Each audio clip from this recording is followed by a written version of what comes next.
Welcome back, everyone. In our last videos, we built a solid foundation with two essential options strategies, the covered call for generating income and the protective put for ensuring your portfolio. But what if you want to sell options for income without owning the stock first? And what if you could do it with strictly defined limited risk from the very beginning? That's where today's strategy comes in. It's called the credit spread, and it's the logical next step for any beginner who wants to get more serious about selling options. A credit spread is where you sell one option and buy another of the same type, on the same stock, with the same expiration date but at different strike prices.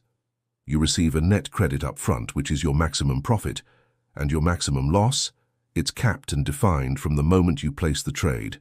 This is what makes it fundamentally safer than selling options naked. Today we're going to break down exactly how a credit spread works using a real example with clear numbers. We'll focus on the most common beginner-friendly version, the bull-put spread, and then reveal the critical pitfalls you must understand before you even think about placing your first trade. First, let's understand the philosophy behind it.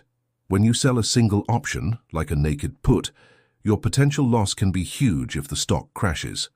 A credit spread solves this by adding a layer of insurance. You're still the one selling premium, but you're also buying a cheaper, further out of the money option to limit your downside. Think of it this way. Selling a naked put is like being an insurance company with unlimited liability.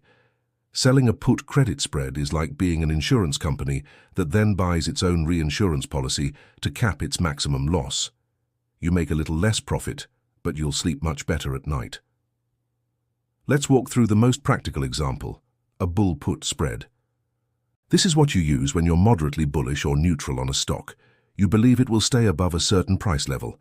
Here's the setup. Let's say we're looking at Apple, trading at $170 a share. We think it will stay above $160 over the next month.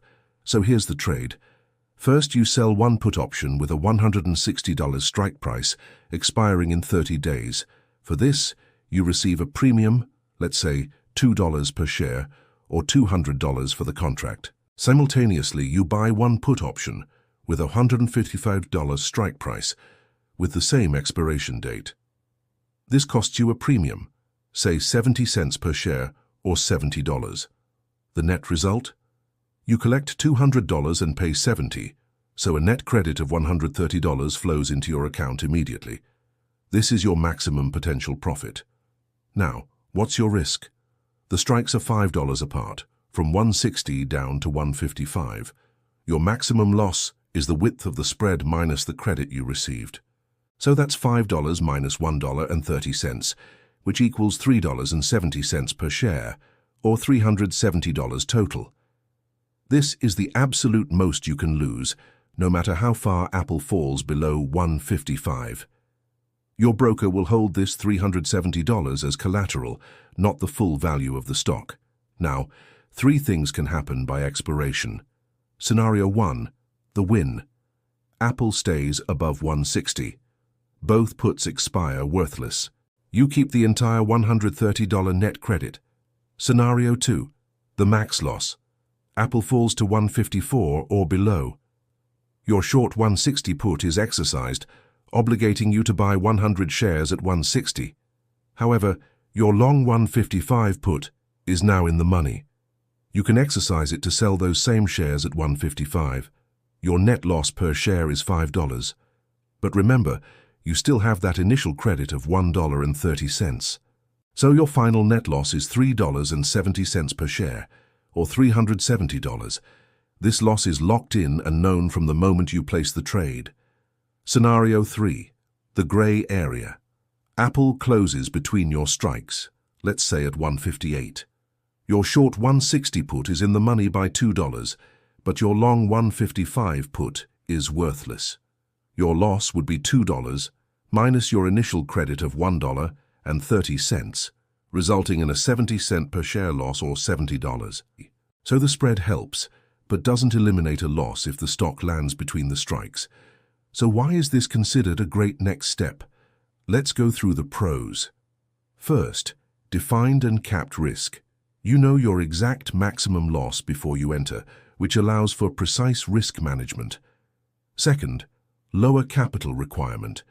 Instead of needing $16,000 to secure a naked put on Apple, you only need the defined risk collateral, which in our example was just $370. This is way more capital efficient. Third, it profits from time decay and falling volatility, just like other selling strategies. And fourth, it teaches crucial discipline. You are forced to think about both your entry and your exit plan from the very start. Now, for some brutal honesty, credit spreads are not a magic bullet. They have their own unique challenges. Risk number 1, the probability of a small win versus the reality of a larger loss.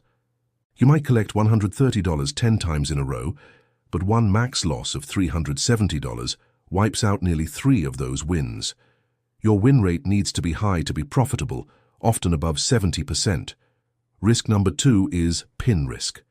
If the stock closes exactly at or between your strikes at expiration, you can get assigned on your short option without your long option providing full protection. This can lead to a messy, unexpected stock position over the weekend. The solution is to always close your spread before expiration, if it's near that danger zone. Risk number 3 is the psychology of losing. Knowing your maximum loss is defined can create a false sense of security. You might be tempted to let a losing trade ride all the way to max loss, instead of cutting it early for a smaller one. This is a bad habit. Professional traders often exit a credit spread once the loss reaches a multiple of the initial credit, like 2 or 3 times, to preserve their capital. And risk number 4, commissions.